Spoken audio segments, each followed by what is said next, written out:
నిత్య పూజలివివు నేరిచినను ప్రత్యక్షమైనట్టి పరమాత్మునికి నిత్య పూజలివివో.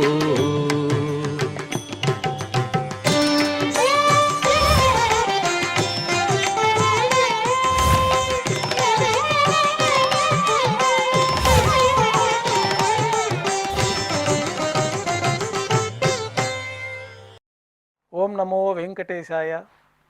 ఈరోజు సోమవారము, శ్రీ పరాభవనామ సంవత్సరము, ఉత్తరాయణము, వసంత ఋతువు, చైత్రమాసము, కృష్ణపక్షము, ఏకాదశి తిథి, ధనిష్ట నక్షత్రము, ఏప్రిల్ 13, 2026.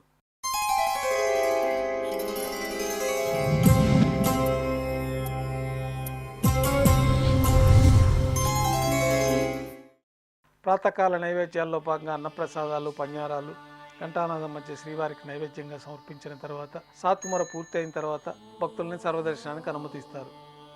కొద్ది విరామం తర్వాత మాధ్యాహ్నిక ఆరాధనలో భాగంగా బంగారు పంచపాత్రలో శుద్ధ జలాన్ని నింపుకొని శ్రీవైకానస భగవశాస్త్రోక్తమైన విధానంలో దేవతామూర్తులందరికీ ఉపచారాలు సమర్పించి తులసీదళములతో అష్టోత్తర శతనామాలతో అర్చన నిర్వహించి మాధ్యాహ్నిక నైవేద్యంలో భాగంగా అన్నప్రసాదాల ఘంటానాదం మధ్య శ్రీవారికి నైవేద్యంగా సమర్పించి భక్తులని సర్వదర్శనానికి అనుమతిస్తారు.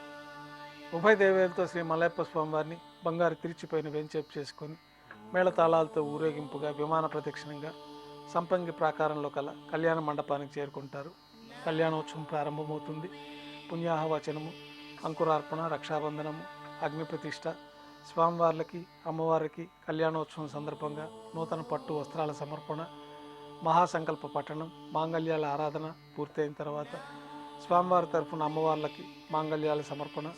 ఈ సందర్భంగా స్వామివారికి అమ్మవార్లకి కర్పూర నిరాజనము, విశేషమైన హోమాలతో పూర్ణాహుతి పూర్తయిన తర్వాత మాలా పరివర్తనం అనే కార్యక్రమాన్ని నిర్వహించి ఉభయ దేవేరులను శ్రీవారి చెంతకు చేర్చి ఈ సందర్భంగా అక్షరారోపణం అనే వైదిక కార్యక్రమాన్ని నిర్వహించి కర్పూర నిరాజనము, నైవేద్యము, తిరిగి కర్పూర నిరాజనంతో కళ్యాణోత్సవం పూర్తవుతుంది.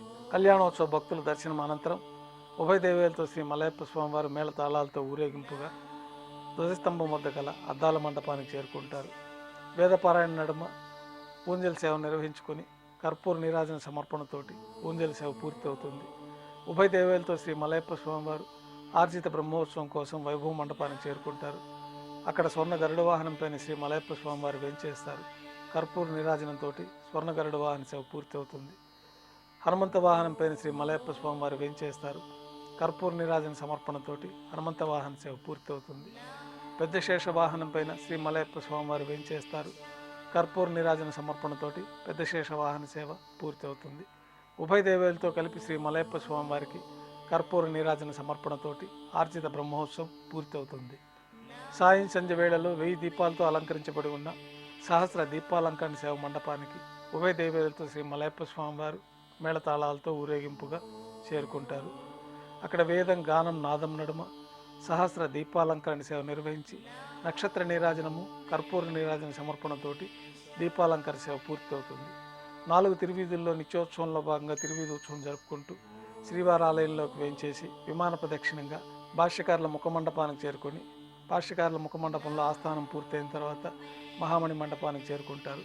అక్కడ నైవేద్యం పూర్తయిన తర్వాత గర్భాలయంలో వేంచేస్తారు. వెంటనే రాత్రి తోమాల సేవ ప్రారంభమవుతుంది. ఉదయం సమర్పించిన పుష్పమాలికలన్నీ సళ్లింపు చేసుకుని గర్భాలయాన్ని శుద్ధి చేసుకొని బంగారు పంచపాత్రలో శుద్ధ తోయాన్ని నింపుకొని శ్రీవైకానస భగవశాస్త్రోక్తమైన విధానంలో దేవతామూర్తులందరికీ మంత్రయుక్తంగా ఉపచారాలు సమర్పించి కొత్త పుష్పమాలికలు ఉత్సవమూర్తులకి మూలమూర్తికి అలంకరణ గావించి చతుర్వేద మంత్రాలతో మంత్రపుష్పాన్ని సమర్పించి నక్షత్ర నీరాజనము, కర్పూర నీరాజనంతో రాత్రి తోమాల సేవ పూర్తవుతుంది.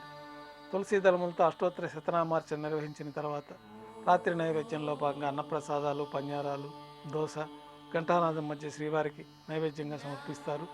తిరువీసిన నైవేద్యం పూర్తయిన తర్వాత భక్తులని సర్వదర్శనానికి అనుమతిస్తారు. కొద్ది విరామం తర్వాత ఏకాంత సేవలో భాగంగా రాత్రి సమర్పించిన పుష్పమాలికలన్నీ సళ్లింపు చేసుకొని గర్భాలయాన్ని శుద్ధి చేసుకొని బంగారు పంచపాత్రలో బ్రహ్మదేవుని తిరువారాధన కోసమై తీర్థాన్ని సమర్పించి ఏకాంత సేవలో భాగంగా బంగారు పట్టు పాన్పు పైన శ్రీ భోగ శ్రీనివాసమూర్తి వారిని వెంచేపు చేసి ఈ సందర్భంగా శ్రీ భోగ శ్రీనివాసమూర్తి వారికి దారోష్ణమైన గోక్షీరము, జీడిపప్పు, ద్రాక్ష, కలకండ కలిపిన మిశ్రమము, పండ్లు నైవేద్యంగా సమర్పించి కర్పూర నీరాజనంతో ఏకాంత సేవ పూర్తి అవుతుంది. ఓం నమో వెంకటేశాయ. ఓం